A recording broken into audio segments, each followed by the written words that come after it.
All right, so next we're going to talk about Rosgueados. Now, I think it's best to see them from the side angle. I'm going to sit in flamenco posture, all around good posture with the back and arms, angle the neck out or the body out slightly. Now, your hand kind of works like this. So there's muscles, your muscles and the internal wiring, so the ligaments, the tendons, joints, the parts of you, the way that your body works essentially is your brain sends electrical impulses through the nervous system to different parts of the body to give it commands. So as I move my hand, the electrical impulse is traveling down from the brain through the spinal cord, out through the nervous system, and it's telling muscles in my forearm, my shoulders, my upper arms, lower arms, hand, fingers, to do certain motions. And all of this stuff is working together. There are muscles all the way up here of greater and lesser degrees, and in here in your hand, that allow you to do all the motions that you're doing on guitar, which are a lot of complex, fast ones. Primarily your forearm, the muscles in the bottom of the forearm, and you can see them, are what contract, and then it is the muscle on the top that extends. They have different medical names for them, but essentially in the classical music we call these the flexors because they flex in, and the extensors because these muscles are what allow you to extend. Now technically, I think, if I remember correctly, these all kind of play a role in both motions, and also technically these are both flexing to do what they need to do. So really these aren't extensors. These aren't extensors and flexors. If you're talking to like a doctor or nurse, they're just both flexing as they do their motions. This is flexing to bring out, and this is flexing to bring in. But for the purposes of our conversations, we have the flexors here and the extensors. Extensors, flexors. So, Rosgueado works primarily from flicking this joint with support from this joint. And it's essentially kind of like flicking a marble. One flamenco friend of mine taught me to just go like this. He'd do this in class.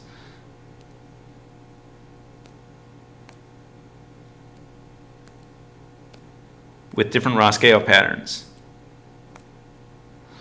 You know, if he was just, or he'd do it on his leg.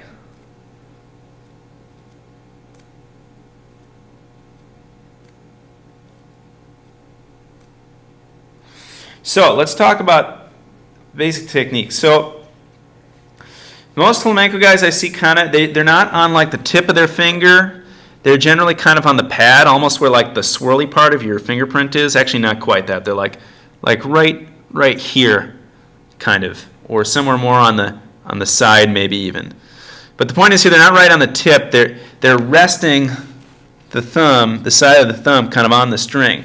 So this gives them a nice anchor of support. And they're all a lot of times kind of pressing a little bit, not too much, they're not getting tension, but you know, they're getting some support from this string. And then the motion, so the basic one finger Rosgueado or strum is like you're flicking a marble. It's like you're flicking a marble. Or a booger off your guitar or something. Or a bug off. You're trying to flick a bug away because like, I don't want that bug. And there's also the back. So you can either come back or you can come back and strum. And actually we use this a lot. You can do a Rosgueado with pretty similar motion.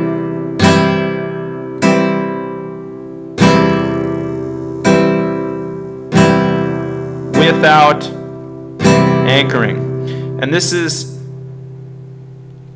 we'll talk about that in a minute. So, in addition to this one, so there's this, anchored, and you can strum back, or you can just shoot out, come back. Probably a good idea to practice both. And then you can do the one without the anchor, and this is great for just like strumming if you forget your pick at a gig. So with the thumb, you're always moving from this joint.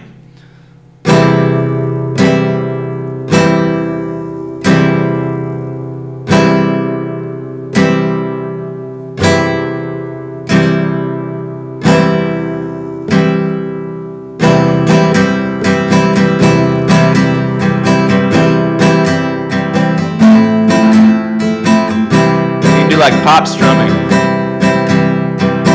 I mean, you can do like any kind of strumming, really.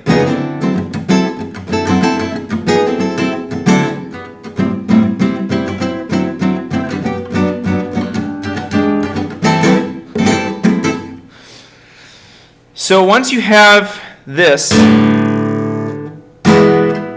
this on a C chord, and this, and this, down. You can move on to more complex Rosgueados. Now it's important to note, I like what Pepe Ramiro says about this technique. It's not about how fast you flick. Your body wants to do this. It isn't that hard for your body.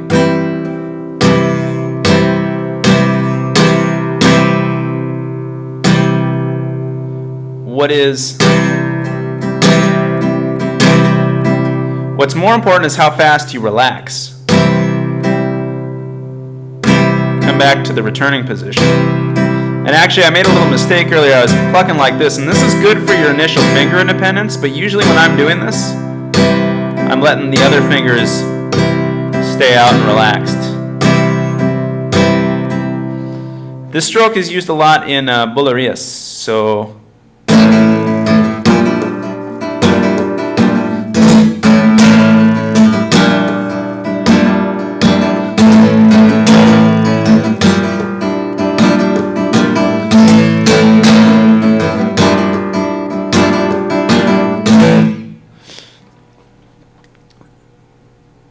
the next stroke we want to talk about is we want to do C-A-I-M. So you have C-A-M-I. So C-A-M-I, not C-I-A-M or whatever I said. So, planting the thumb, you're going to do. Now as I do the next finger, the other finger comes in and relaxed. Now this is it. And returns to its playing position. The goal is to, as you're using one finger, to relax the previous finger that's being used. Because remember, as I said, what Pepe Ramiro said, it's about how fast you relax. And also, too, you want your finger to get accustomed to be preparing to go back to its starting position so that it's ready to go, because Rosgueados are kind of need to be fast and you need to do a lot of them. Now, you're exaggerating by doing this because eventually they just kind of just go and go and go. So if you're doing it fast.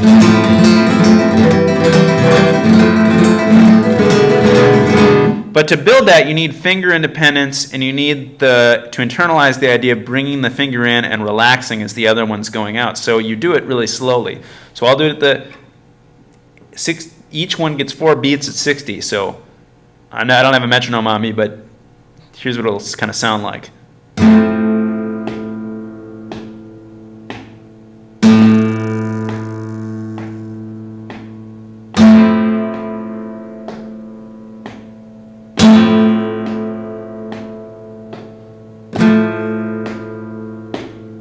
C, A. And it's a lot of times really hard to bring that.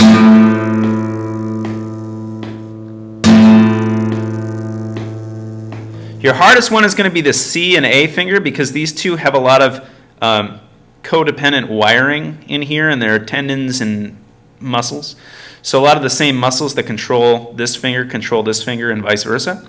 So it's really hard to get independence between these two, which is why you're doing this so slowly, so you have time to really think critically about each motion. And you also too, all these really share, these two share much more and are harder to be independent, but all three of these kind of overlap in their internal wiring of your hand as far as how your hand controls it. So they're all going to have issues being independent of each other and working independently. So doing it slowly and working on that independence and dexterity will dramatically improve your technique. So now we're going to do C-A-M-I, I again. So I, it's just like we had, we're going to include I coming back in. So here we go.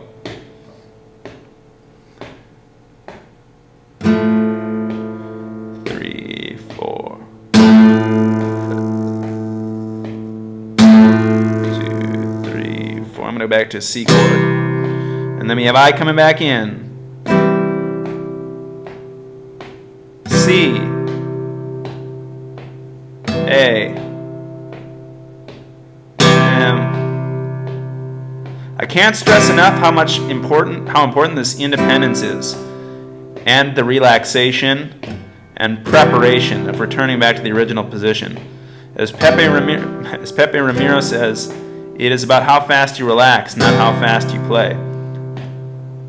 You can see if you watch my fingers as I'm still developing this technique myself. You can see that it's hard for me to bring my middle finger. As I'm using my A finger, my pinky kind of flops around, as sometimes does my middle finger. Now eventually, after you do this slow enough, if you're like, well, yeah, I'm not getting great sound when I try to keep everything in and do it so independently, it will happen. As you start playing it faster,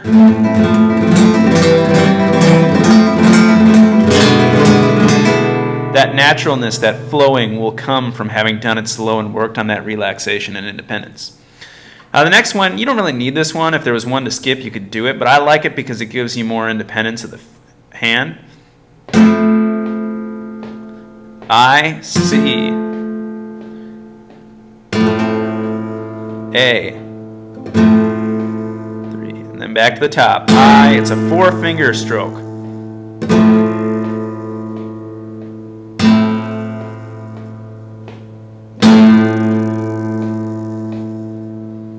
So it's I, C, A, M.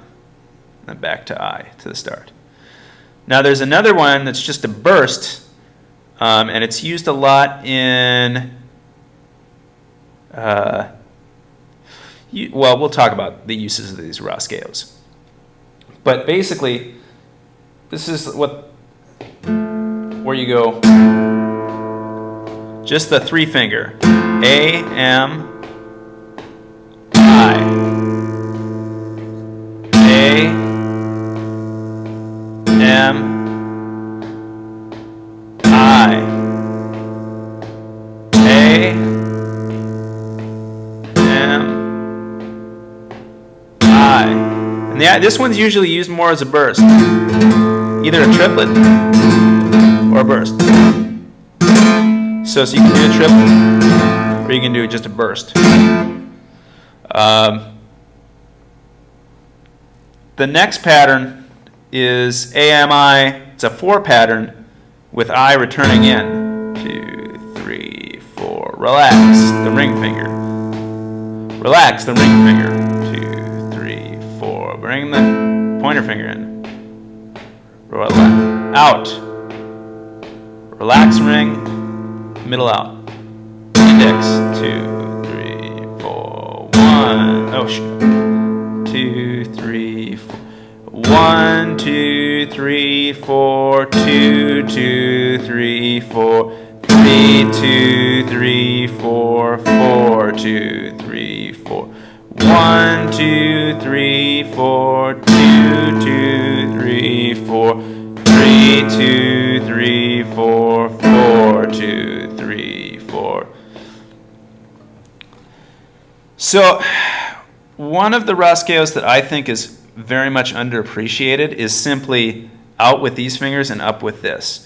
It's a 4. It's the same as this pattern, index and middle, but you're using all 3 fingers instead. And it's underappreciated because I'm from Minneapolis, and there's a pretty vibrant flamenco community there, and I've been very fortunate to study with a lot of these guys, or at least spend time with them in dance accompaniment classes, and it's shocking to me how much mileage they get out of just these 2 Rosgueados. Because I mean, you can do 4 patterns. You can do triplets.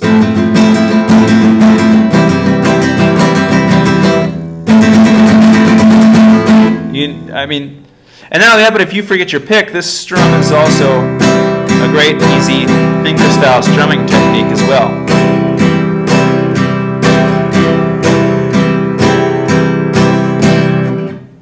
So the motion is flicking and up. You can do 8th notes. 1, 2, 3, 4, 1, 2, 3, 4, 1. You can also do triplets.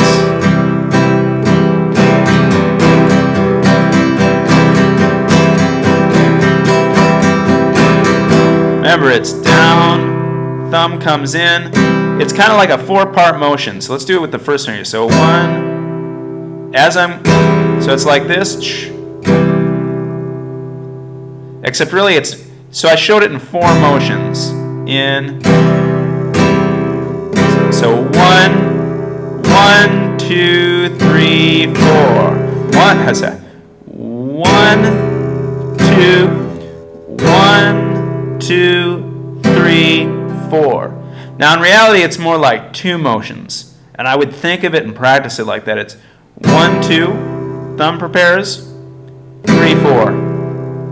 Thumb goes up, finger comes in. So as this is going out, this finger is coming in and preparing, and as this finger is going out, this one's coming in and preparing. So you end up 1, 2, 1, 2, 1, 2, 1, 2. Same with this.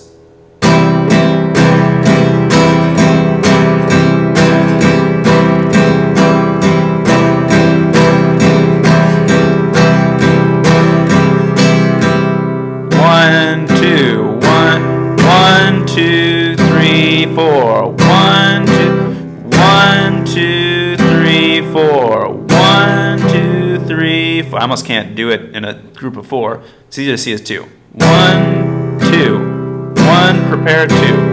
1, 2.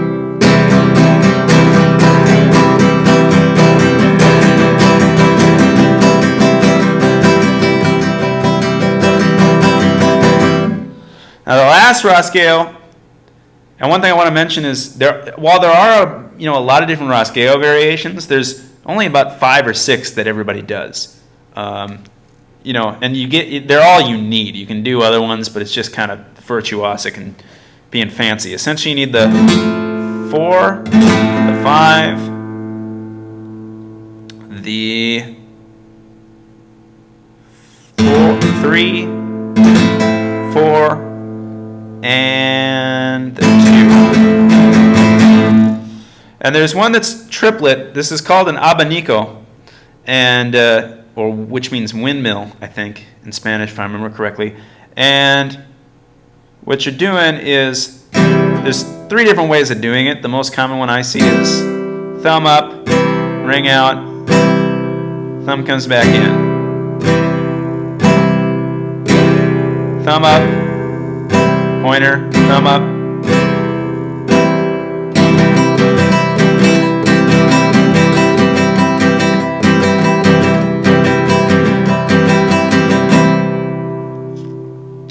You can also start with A.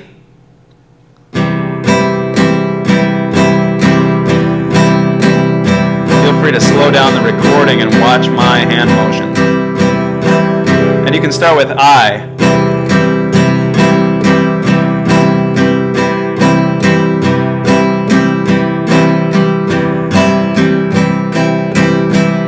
I think doing all 3 is good because it increases your independence. So now that we have talked about these, I'm going to make a video after this one that's about the application of Rosgueados in different compasses.